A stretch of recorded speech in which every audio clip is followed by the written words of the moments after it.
Good morning, everyone, and thank you for joining us here at NASA's Johnson Space Center as we discuss the upcoming Crew-13 mission to the International Space Station.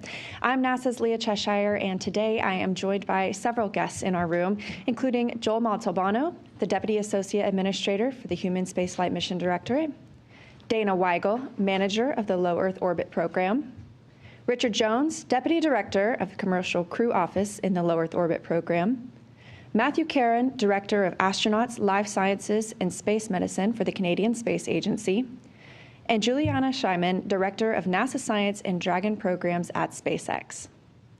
We're going to have opening remarks from each of our briefers today before we get into a question and answer portion here in the room, on the phone, and at the Canadian Space Agency headquarters in Montreal. Before we go for that, we're going to start with Joel Montalbano. Hello, and welcome again to today's briefing.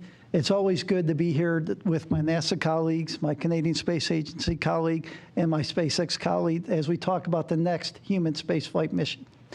You know, every time we do a human spaceflight mission, it gives us an opportunity to strengthen our understanding of low Earth orbit.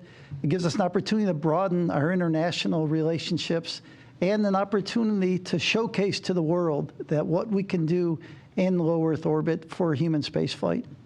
You know, as we look at human spaceflight from a directorate standpoint, we recognize the great contributions of Artemis II as we take the lessons learned and we look forward to Artemis III in 2027. The test in low Earth orbit, where we'll be testing at least one, maybe two landers as we look forward to understanding those dynamics and those lessons learned as we prepare to put people on the surface of the moon. With that, I want to thank again my NASA colleagues, Canadian Space Agency, SpaceX, for everything we do, all of our international partners as we look forward to another great human spaceflight. With that, I'll hand it over to Dana Weigel. Thank you, Joel. Good morning. Thank you all for being here today with us. It's an exciting time for us in the LEO program as we prepare for the Crew-13 mission. I want to start by saying how proud I am of the LEO team. This team combines the talent and the expertise of ISS, Commercial Crew, Commercial LEO Destinations, and the EVA office. Every week, critical work happens to keep space station flying safely 24/7. to support a steady cadence of cargo and crew transportation missions, and to shape the future of low Earth orbit with our industry partners. It's been a really busy summer for us. We had the recent successful launch of the 75S Soyuz on July 14th. That mission was carrying NASA astronaut Anil Menon, along with his two Roscosmos crewmates. On July 26th, we had the safe undock and landing of the 74S mission, returning NASA astronaut Chris Williams. This Thursday, we've got a spacewalk planned. Jessica Meir and Anil Menon will go out and install a modification kit on the 3B solar array. That is in preparation for an eventual upgrade to that array. We're installing another one of the IROSA arrays this fall on SpaceX 35. As you heard last week in our spacewalk briefing from Bill Spetch and our operations team, we do have 3 spacewalks planned in August.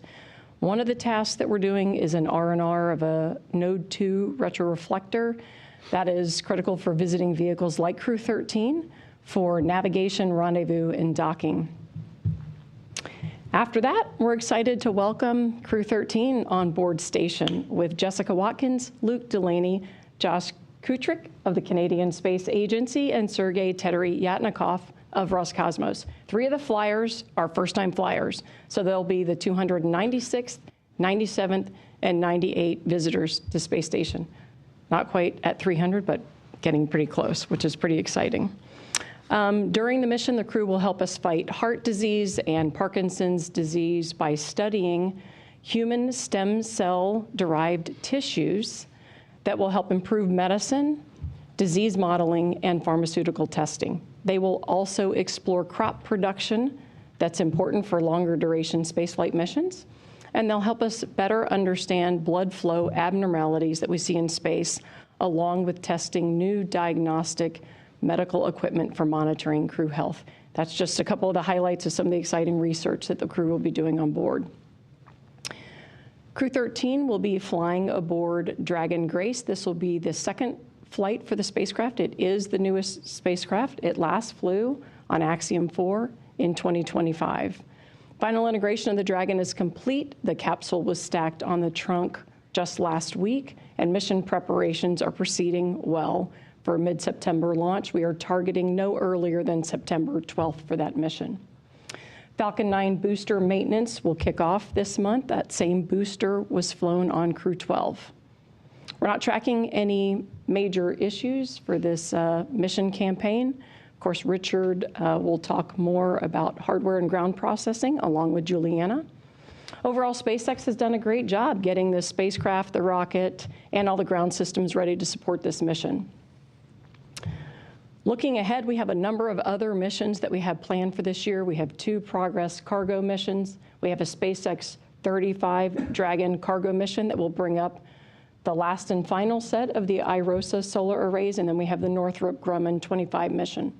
Teams are really working hard on Starliner. We'd like to get that vehicle back to flight. They've made a handful of hardware modifications, so it's really important for us to fly it as soon as it's ready so we can take a look at the system performance after those modifications have been made. So teams will look at the amount of technical work in front of us, the amount of scope, and all of the other dynamic operations that I mentioned that are ongoing on board Space Station to find the right time to fly that mission. Again, it's a very busy and exciting time in the LEO program. We can't wait to have Jessica, Luke, Josh, and Sergey on board. And with that, I will hand it over to Richard Jones. I appreciate it. Thanks, Dana. Good morning, everyone. Happy to be here. From an operations standpoint, everything is on track for a no earlier than September 12th launch. Everything is really doing well. The hardware is in great shape. And as Dana just mentioned, the Dragon spacecraft and its trunk have been mated. There's a few extra things to be done in that area, but that's a major milestone that is going to set us up to complete a Dragon test drive. And that's when the crew will be getting into their ascent entry suits, getting into the vehicle. It's their chance to build some muscle memory, get some familiarity with the vehicle that they're going to be flying to the International Space Station. And so it's just a very big psychological boost. And that test drive will be happening this coming Friday. And again, please ask the crew about that later today. They'll have their own perspectives on that. As Dana also mentioned, the 2-week maintenance period, I want to just say a few extra words with respect to the Falcon 9 booster itself. The maintenance period is a very thorough assessment of the booster. This is the 3rd time that this booster will be flying. This booster flew actually for the first time on Crew-12. And so it flew a Starlink mission, and then again it will be flying for Crew-13. And so detailed inspections and everything that you can imagine about the booster itself, tanks, engines, the aft thermal shield, making sure that we have no indications of hot gas intrusion, welds, bellows, just making sure that there's no limited life-like signatures in the booster itself. A lot of borescope inspections and proof testing, pressure testing. So really looking forward to that maintenance period to start. Stage 2, which is obviously, it doesn't return. It's a first-time flyer. It's making its way through its assembly and its acceptance testing profile. And late, or actually early last week, the MVAC-D engine for that engine underwent a hot fire. They found a minor signature in a gas generator. That gas generator will be removed and replaced. That has happened before. That is not atypical. And so once that that gas generator is replaced, that will be ready for the stage 2 static fire later this week. So everything's on track there. By the time we get ready for agency flight readiness review, we'll be starting to integrate the booster, and it's stage 2. It's getting to be a very exciting time to see all that happen, and a lot of things are going to be happening in a very fast pace from here going forward. I'd like to mention a few of the new things that will be flying for the first time. One of them is an improvement to, and it's called the Mud Flap 2.0 design. The Mud Flap is a structural panel that is just underneath all of the Super Dracos that would be used if an ascent abort were required. The design is being updated from a composite design to a metallic design. It's going to help with structural margins and manufacturability. So that's going to be a really nice change to see come forward. From a pad operations perspective, SpaceX will be moving to a new private rescue capability.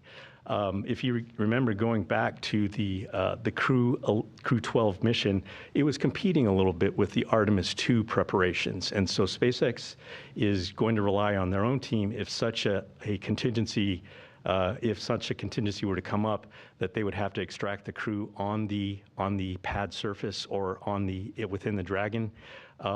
That capability they've proved out through a lot of end-to-end testing, a lot of certification. They're ready to go in that area.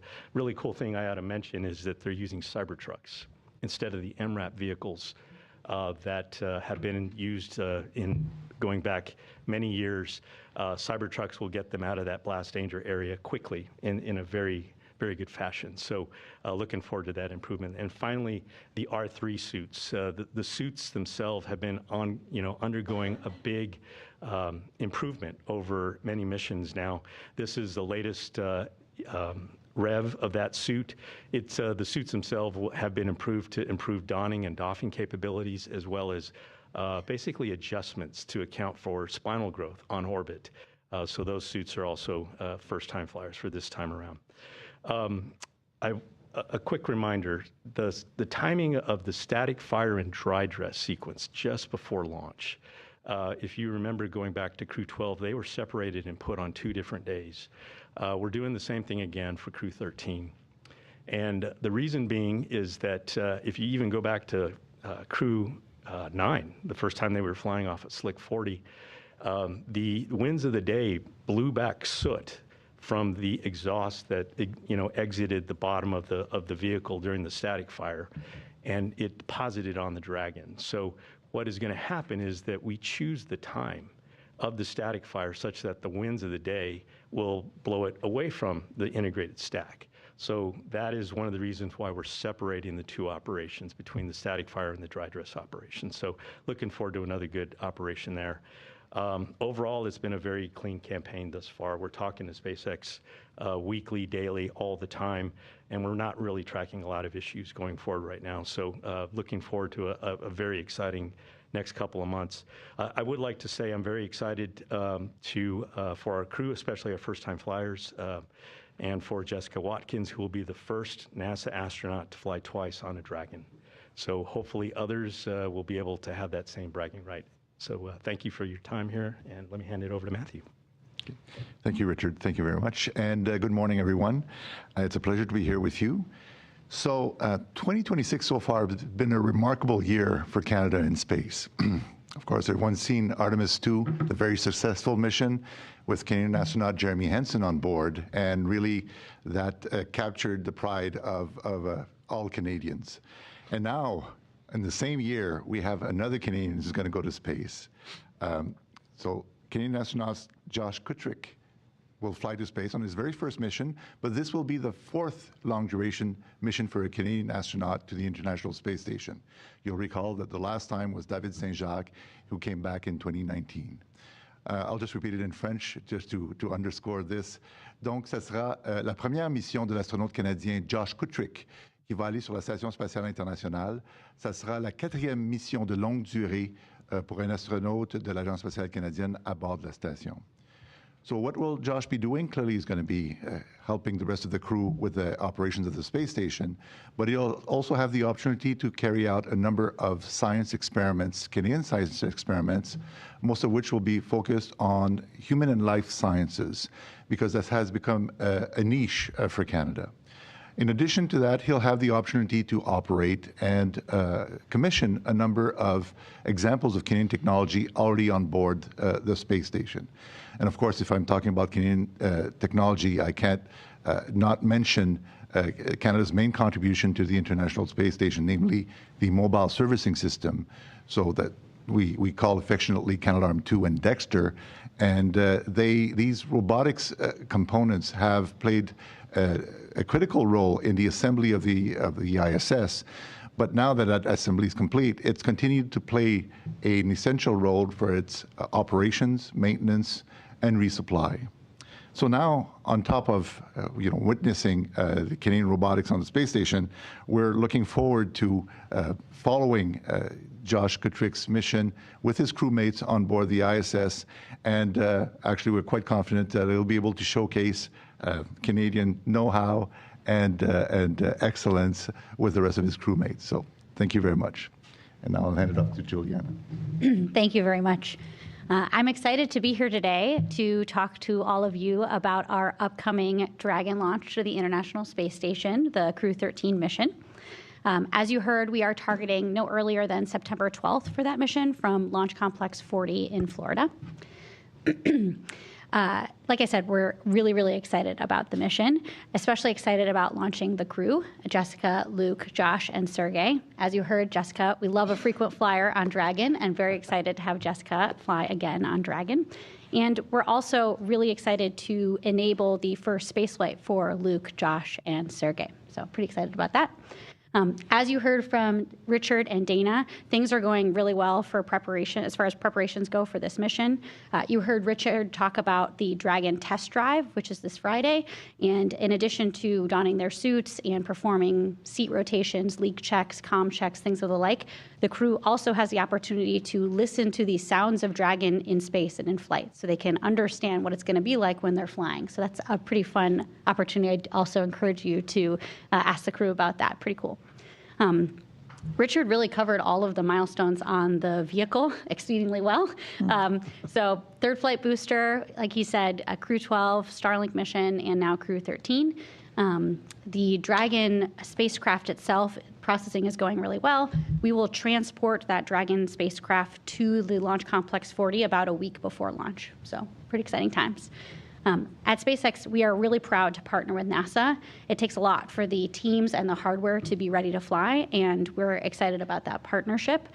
Human spaceflight is core to SpaceX's mission, and the top priority of the company is flying these astronauts safely. So we're really proud to partner on that with NASA and the rest of the teams.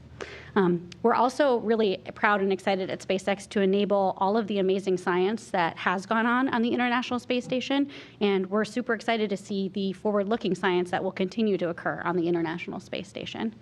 So with that, I just want to thank NASA, CSA, Roscosmos, and the entire team. Go Crew-13. Thank you. Thank you all for those opening remarks. And with that, we're going to move into the question and answer portion of today's briefing. Now, we have some media in the room. As a reminder, if you want to ask a question on the phone, press *1 to raise your hand. If you hear your question asked, please press *2 to lower it. Before we get started, we do have a lot of interest today, so please limit yourself to just one question. We'll start here in the room. Mark. Mark Caron with the Aviation Week and Space Technology. I'm going to dial back mentally to April when NASA announced the 4 crew for 13. And at the same time, your announcement said you were moving the launch from November to mid-September at the earliest. And so you announced the planned date today. But there was also notice of trying to increase the launch cadence. And I'm wondering if you could elaborate on that a little bit more. Are you trying to do more missions before the ISS is deorbited, or make more crew flight opportunities, or more research, or some combination? Great question. It has always been our goal to enable as many missions as we can to station. So as you're aware, our original plan had missions rotating on a 6-month basis. We made a shift in the agency's plan when we were facing a substantial budget reduction. And because we have to order flights 3 years in advance, you can't just quickly make a change. So you kind of have to do, advanced planning for that. So we made a shift to this 8 to 9 month kind of mission space. And then congressionally, we ended up healthier. And so we're going back. What you're seeing is we're going back to our original plan. It is certainly our goal to give as many people the experience of flying as we can. It's going to serve us well, both for space station, but also as we look forward to the rest of our Artemis missions. And so we have pulled back the flight, and we are going back to about a 6 to 7 month spacing between all the missions. Thank you, Dana. We'll stay here in the room. Hi, Elizabeth Howell from Canadian Geographic, and this might be for Mathieu, it might be for Dana or one of the U.S. managers, but essentially I did a bit of math, which is kind of dangerous, and I went, okay, we had Chris flying in 2012, and we had David flying in 2018, and then we had Josh assigned for a 2024 mission, and so 6 years would be 2030. Notwithstanding what Dana just said, is there a plan to get another Canadian astronaut on the space station around 2030 before? Has this been discussed? I realize that's a bunch of questions, so what do you have to say? Well, we're working very closely with NASA and the rest of the partners to identify additional possibilities for our Canadian astronauts. That's something that's very important to us. And clearly, a lot of pieces are moving, and we're working very closely to identify possibilities. And we're happy that we have such strong relationships to be able to have those discussions. Thank you. Next question in the room. Hi, Will Robinson Smith with Spaceflight Now. Thank you all for taking the time with us today. Question for Julianna, if I may.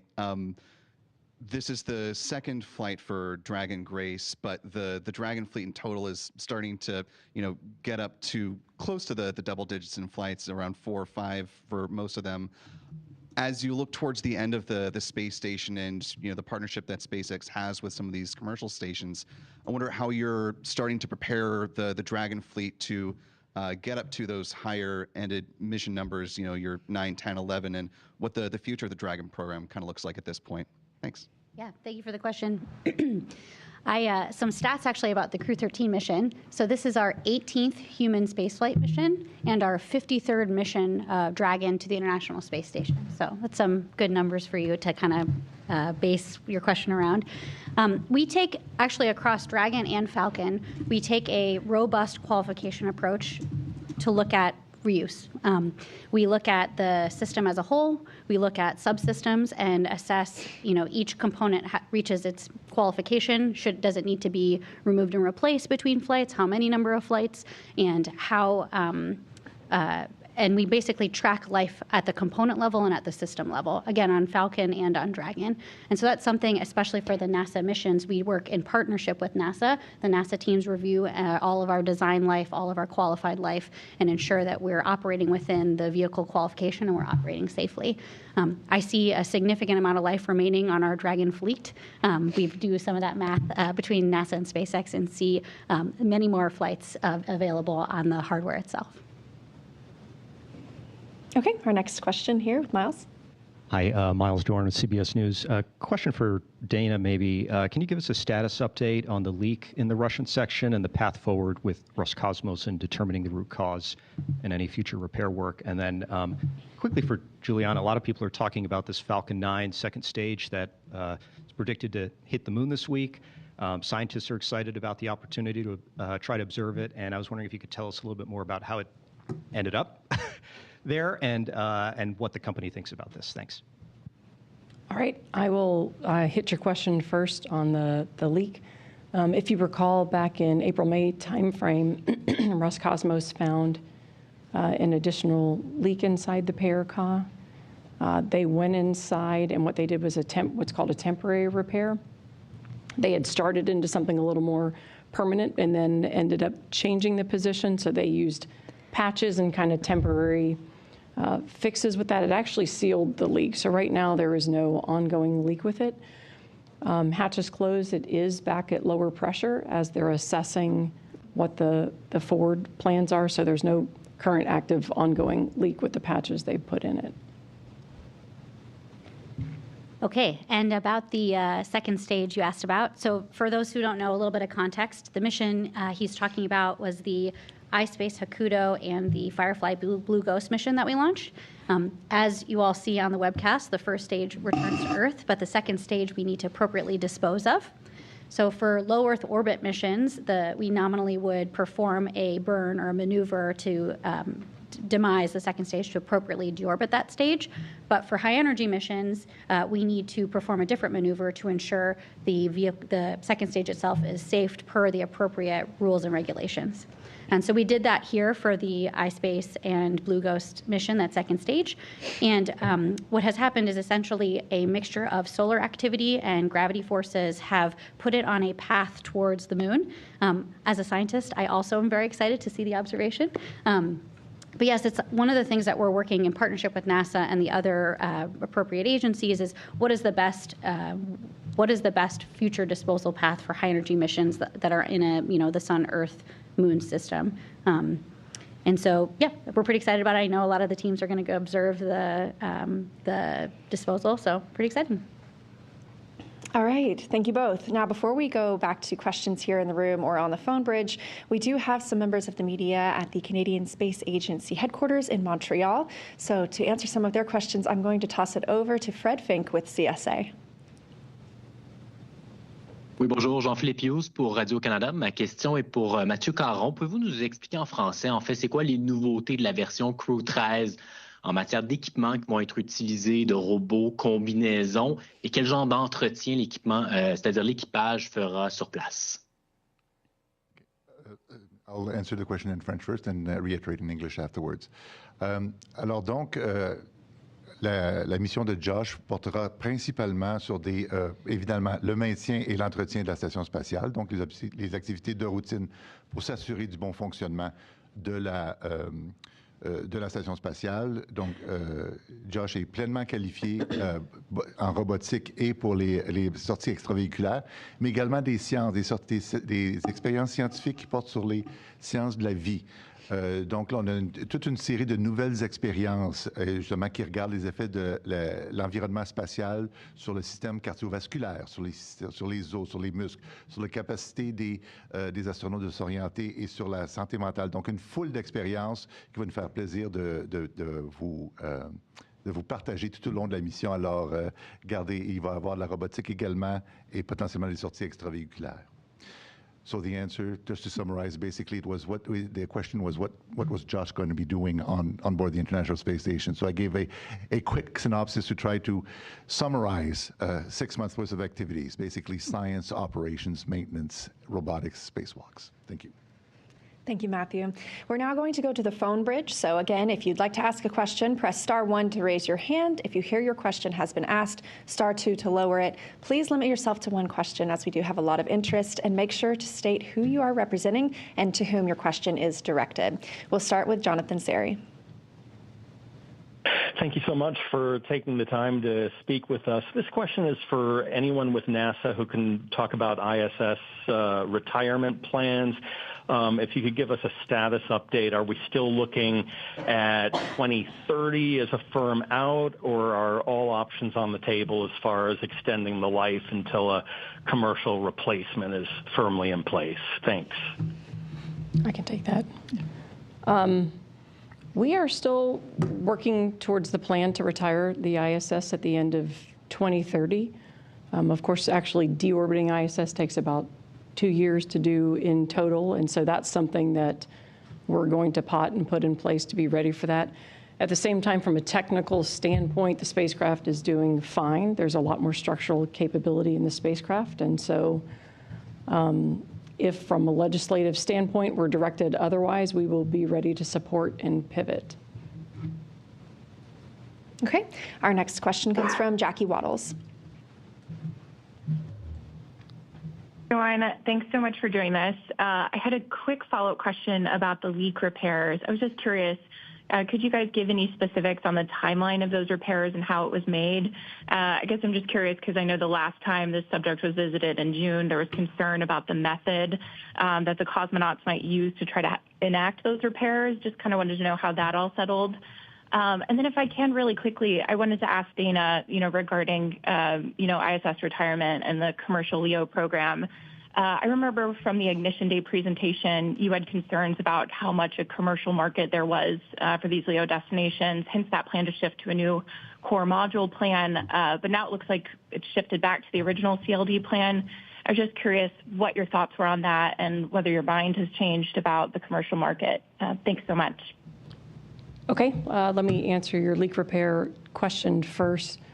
The week that Roscosmos, the cosmonauts, were inside working on the PRK, they had initially thought they would go into what they would consider a permanent structural repair, which would have involved trying to remove a bracket and kind of doing a stop drilling and patching technique.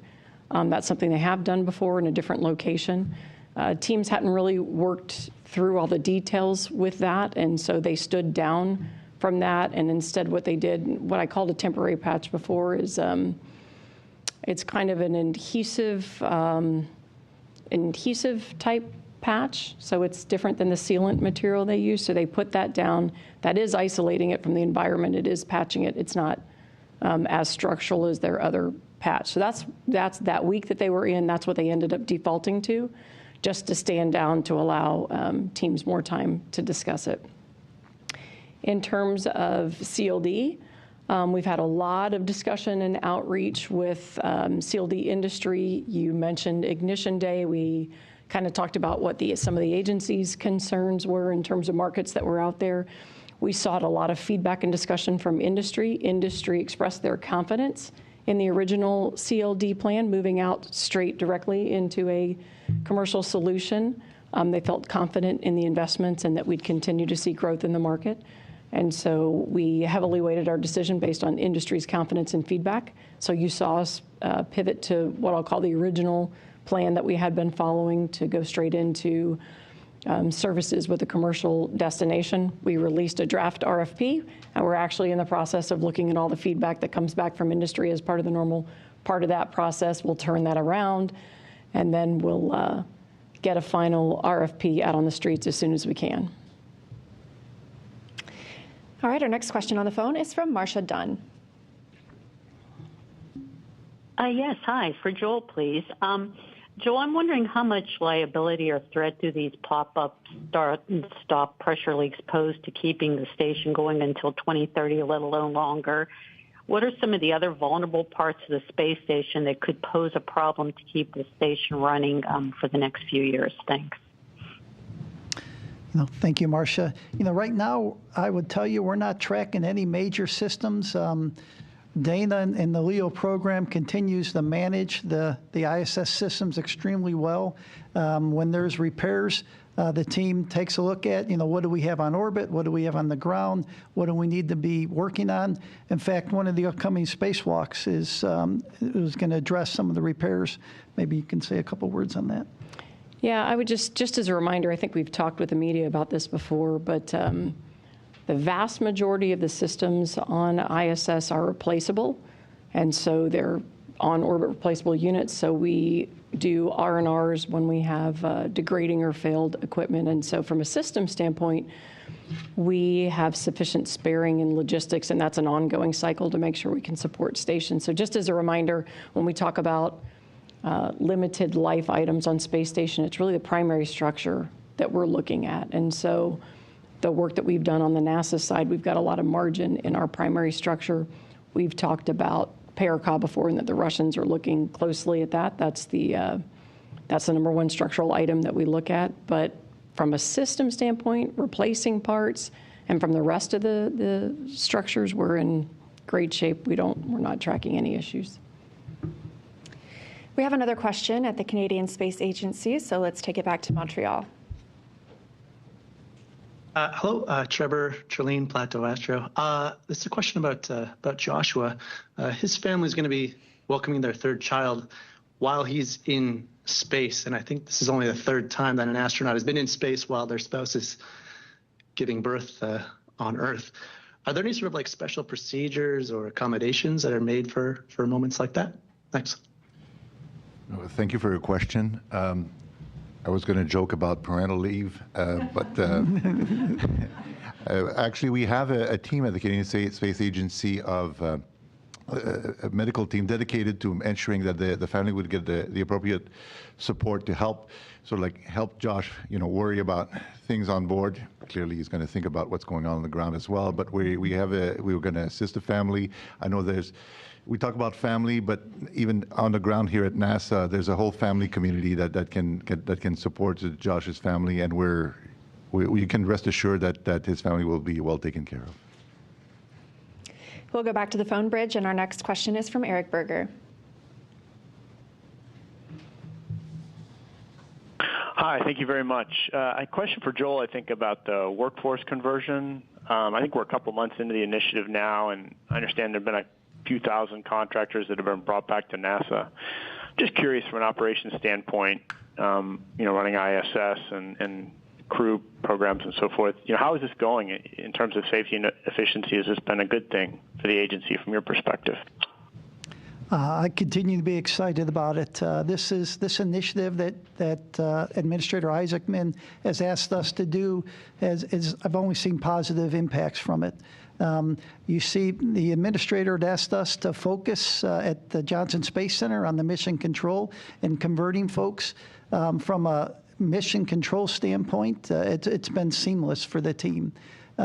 Before, when you work in mission control, you really couldn't tell if you were working with a civil servant or a contractor. Today, this transition continues that. And so I'm excited to see it. We're seeing it across the multiple centers of the agency.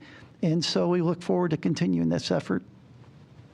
Our next question on the phone is with Jeff Faust. Hi, Jeff Faust of Space News. Question for Dana or Joel. Curious what the status is of the seat barter agreement with Roscosmos. We heard some reports last month that there had been an agreement, at least in principle, to extend that. How long has that been extended, and does that include Starliner missions once Starliner is certified for long-duration ISS trips? Thanks. I'm not sure I have the specific dates by memory. Let me tell you about how we do it. So we tend to work just a period of time in front of us, about a year and a half. So we work on a shorter horizon with all our agreements. So we are covered for a number of missions with the exchanges. We have not finished the work on Starliner. What they're waiting to see is the rest of our flight and certification data. They want to talk about it, but they'd like to see that data before we go into it. We can get you the specifics of what specific missions are covered in the exchange. I just don't remember that off the top of my head. We'll come back to a question here in the room with Will. Hi, thanks for allowing a second question for Dana as well. Going back to your opening remarks, Starliner comments, is the constraint to fly at this point more on the technical side and having a full understanding of the changes that have been made, or is it more of slotting into the ISS schedule given all the coming and going both vehicle and cargo missions on the docket for this year? Thank you. It's a little bit of both. On the technical side, Boeing has done a great job making thermal modifications to the spacecraft. So I think we've shared before, but some of the warmer temperatures that the propulsion system saw were part of the issue. And so they've done a lot of things with thermal barriers and thermal shunts to the spacecraft. So when you make that type of modification, then you got to go back and kind of look at the integrated system and say, okay, how do I expect it to perform with those modifications? So that's some of the work that's still being closed out. Separately, we have a pretty busy launch schedule. We only have 2 docking ports, and we have a lot of other constraints on board, like we have beta cutouts when we can't do dockings. And so we've got to line up that body of technical work we need to complete with openings that we have on station. So that's something that we'll continue to look at as we get better resolution on the overall schedule to finish the technical work. Another question here in the room. Hi, Elizabeth from Canadian Geographic again for Mathieu. So do you mind bringing me up to speed on how the replacement parts are doing for Canadarm2? Because we just had that refurbishment. I'm hoping it's working okay, but please give us an update on how all that's going and then where everything else is standing. Thank you. Thank you for your question, Elizabeth. So since the replacement spacewalk, which I believe was on June 30th, the Canadarm2 has been returned to regular operations. Now, clearly, because of the importance of robotics on the ISS, it's the performance of that replaced joint, but also of the rest of the mobile servicing system is being looked at very, very carefully, and that was always the case. So, in terms of, and the plan would be to eventually refurbish the replaced joint, and so that it would become the next, spare part. You'll recall that our very first experience at that replacing a joint was in 2002, in June 2002. So, and that proved to be very successful. So that strategy of having spare parts and refurbishments has allowed us to essentially operate the Canadarm2 for more than 25 years now. Thank you. We'll go back to the phone bridge, and this question from Joey Roulette. For Julianna, I was just wondering, for how long will Dragon continue to operate before retiring or before Starship replaces it? And then for Dana, what is the CLD program and NASA overall kind of doing to prepare for that day in which, the only U.S. crew-capable LEO spacecraft goes out of service? Thank you. Thank you. Thank you for the question. So as you heard me say in my opening remarks, Dragon is an incredibly important part of the human spaceflight for the country, and we at SpaceX are incredibly proud to support human spaceflight. We anticipate Dragon supporting ISS for years to come, and it's no secret that we're also developing our Starship vehicle. I personally am really excited about the Starship vehicle enabling, hundreds of people to be launching to space, low Earth orbit, and beyond. And so I want to live in that universe where we're launching regularly, repeatedly to LEO and beyond. And so, we're working in partnership with NASA to ensure that we're continuing to support the NASA mission and while developing Starship at the same time. So a couple thoughts to answer the second part of your question. The first is, I think you're all aware it had always been part of the agency's plan to have 2 different commercial crew providers. And so we're committed to that. And so we're still working with Starliner to get Starliner certified to fly missions. The other thing, just a little more insight into this procurement that we're doing for the commercial LEO destinations. The ultimate plan with the destinations is to have what we call an end-to-end service, which means I can buy my crewed flights to go to the destination, so they're coupled together. So the transportation side and the destination side are tied together in an end-to-end service. And so commercial industry, the destination providers specifically, are working directly with transportation providers and deciding who they're partnering with, what works best based on their architectures and their designs. And so I'm looking forward to seeing that in the proposals and their responses back to us. We'll come back to the room for another question from Mark.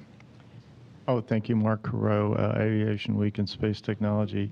And if you already answered this, I'm sorry. I just wanted to make sure from NASA's perspective, how long does the launch seat exchange agreement with Russia extend at this point? Does it go all the way to the end of the station, or is there a year period where it stops? We don't do it in long duration increments. We tend to do it in year and a half out. And so that's been our ongoing process with the Russians. It is our intention to continue it. We still have discussions that we need to have with them about Starliner certification and sharing that data. So just as a normal practice, we do share with partners very high level kind of certification of where we are. And so we're not at the point yet where we can have those discussions about Starliner. So what we've been doing is having the discussion specifically about the Dragon SpaceX vehicles and continuing all of those exchanges, but we will have that as part of the forward work and forward discussions with Roscosmos. Thanks, Mark. We'll be sure to follow up with you and Jeff on that topic. Yeah, we can give you the specific dates. I just don't want to try to do it from memory at this time, but we'll get that to you. We will stay back to the phone bridge now with Bill Harwood.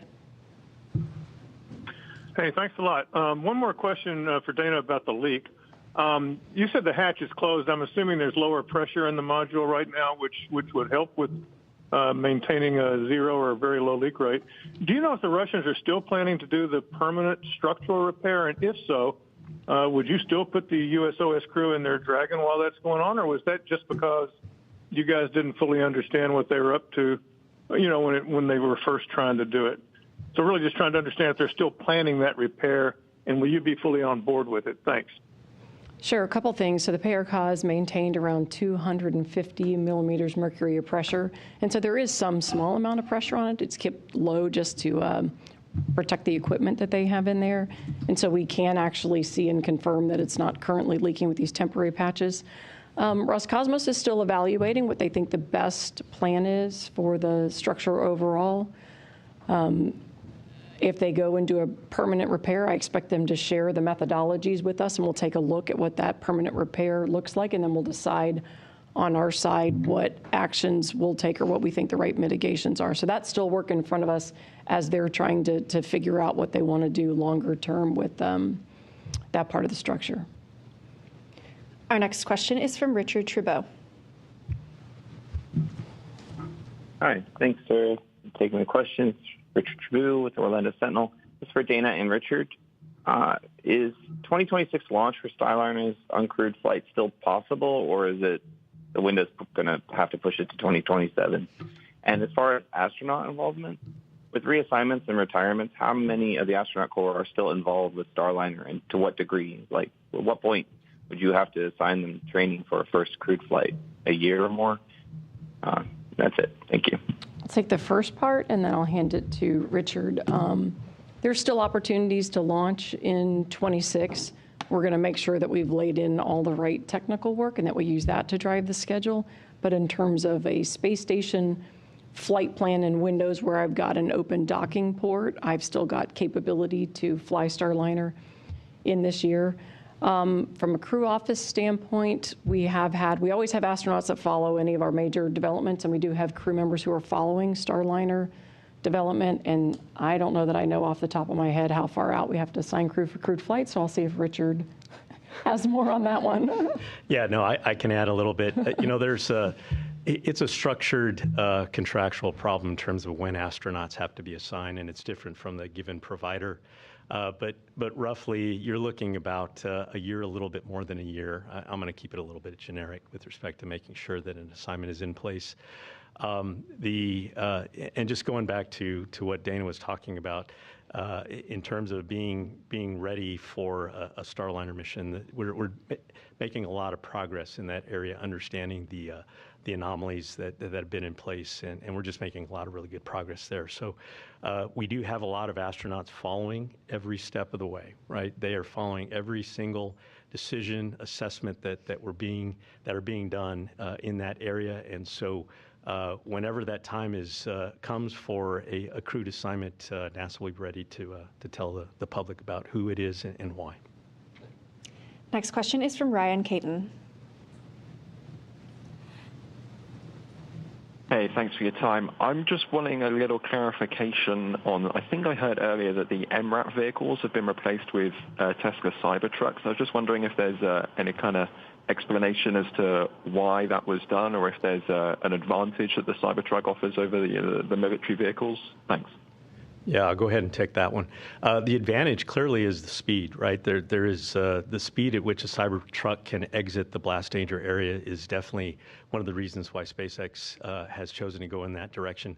But I think really the main thing that I want to iterate is that it decouples a conflict in terms of trying to compete for the same resources for an MRAP. For the personnel associated with those operations. So SpaceX is just going in a direction that they have freedom to manage those resources. And if Julianna needs to add anything, no, you can. I think she agrees with me. Our next question is from Micah Maidenberg.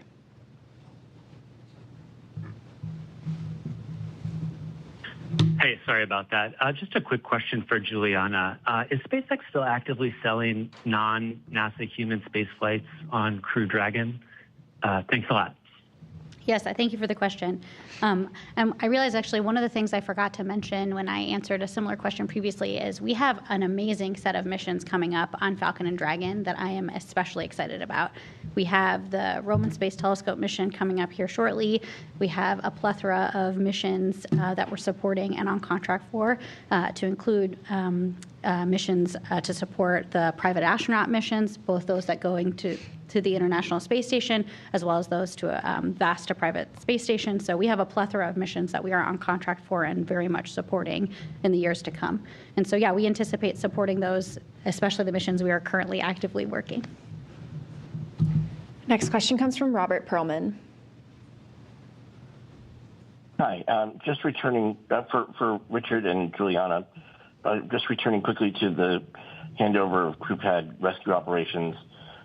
Did the Cybertrucks need to be modified in any way to meet the same capabilities as the MRAPs? And is there a handoff to a point where you hand it off to a Kennedy Space Center or Space Force Station team, or would the crew be taken directly to a SpaceX facility? And if so, where?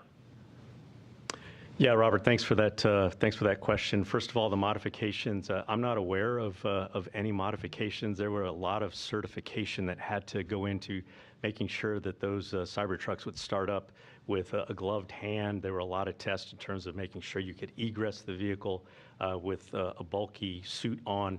All of those things were proven to be already intact, and they're going to configure those Cybertrucks to be ready to receive those vehicles. Really, everything is in place there. And Julianna, if you want to add anything else. No, I think you covered it. It also looks really cool. Our next question is from TJ Mascaro. Hi, thank you so much. Again, another question about the private rescue capabilities. How long has that certification process been in the works? Is this just in direct response to the possible Crew-12 Artemis II overlap, or was this next level of apparent operational autonomy already in development before that? Do you want me to take that one? Yeah, so we obviously support NASA missions to the International Space Station with Crew. We also support private astronaut missions, both to the International Space Station as well as free flyers. And so one of the things that we, as a human spaceflight provider, need to do is make sure that we have consistent, reliable capability for the full suite of our missions. So this is, this is a capability that we have been developing for private missions as well as for NASA missions. And I think this most recent conflict sort of put us in the position where it made the most sense to roll it out across all our missions. Our next question is from Ivan Pilishchikov. Hello. I'm Ivan Pilishchikov, Test News Agency. Thank you very much. I have a question to Joel Montalbano and Dana Weigel. Will Roscosmos representatives or any Russian representatives be present at Crew-13 mission launches in September? And are there perhaps any plans for Russian representatives to attend any NASA launch to ISS in near future? Thank you so much. You want to start? I can start the, so as a standard practice, we invite each other's colleagues to the different launches. Right now, there's a progress launch in Baikonur, very close to the Crew-12 launch. And so while we'll have some Roscosmos representation, we won't have the normal that we normally do because many of the Russian management will be in Baikonur for the progress launch. Our next question is from David Curley. Thank you very much. I guess it's Dana, possibly Joel. You talked about the changes that Boeing's made. Can you get specific as what they've done for the heat? Are these structures? Is it insulation? What's going on there? And Julianna, I think Anil Menon is the first SpaceX employee who's become a NASA astronaut to go into space. Can you talk about that a little bit? Thank you.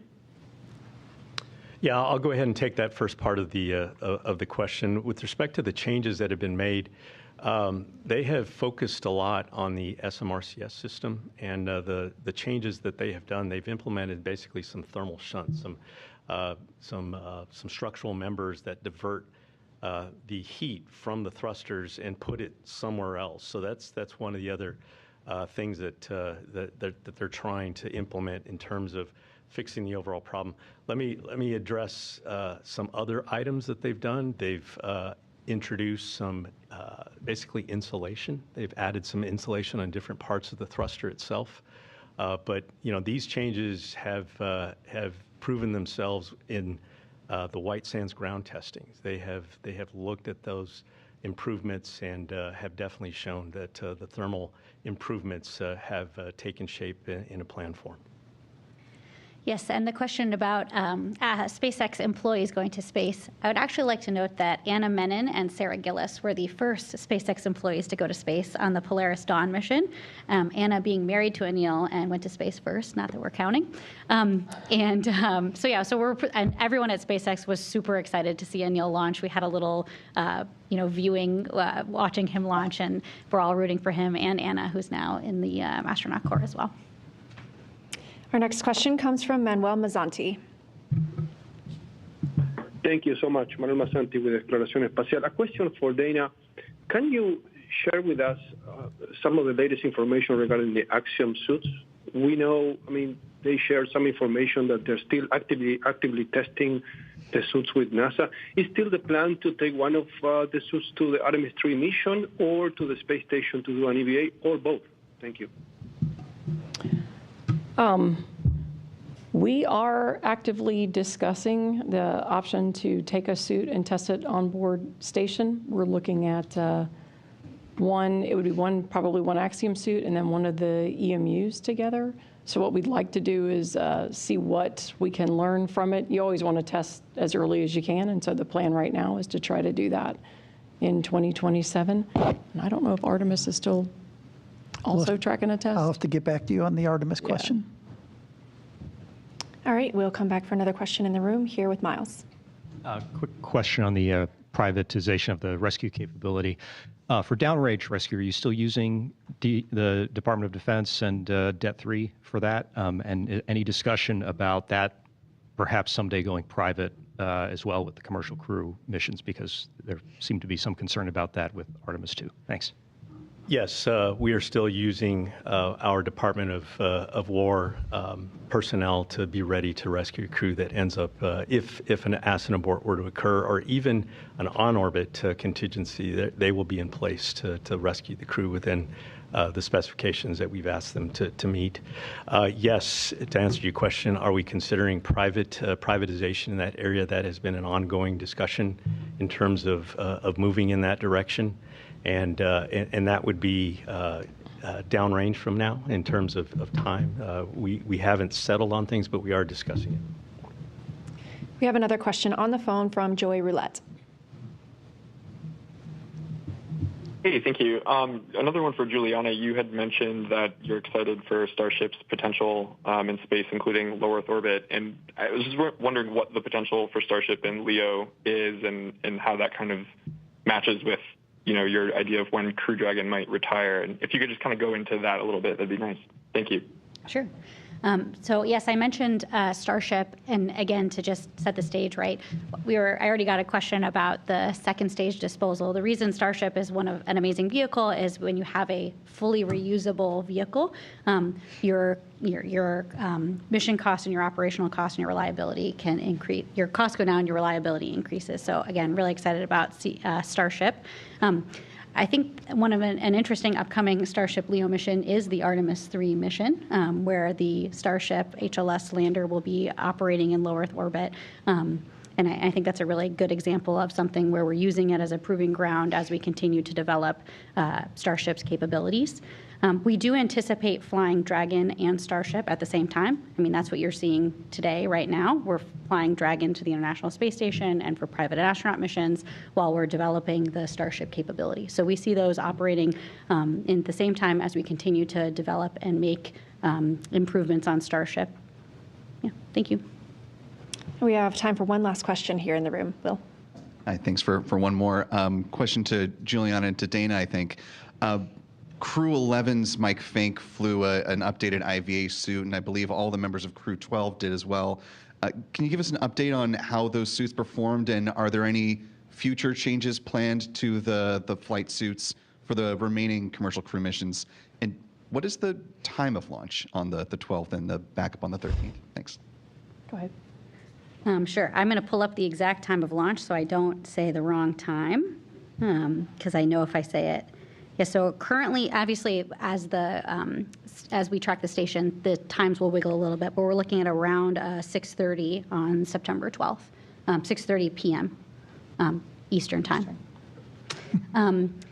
Yeah, I think just again to step back about suits. One of the things that at SpaceX we're really proud to be able to support is human space flight for NASA and human space flight for private citizens, for private industry. And obviously, when you're doing that, you need to be in a position to be making consistent improvements to your suit and creating additional capabilities on your suit. So I just want to say that I think we're really excited about our suit, the R3 suits that we're flying in this upcoming mission, continuing to learn from that and make improvements as we need as we go forward. I don't know if there's anything you'd want to add. No, Julianna, you hit it. Okay, great.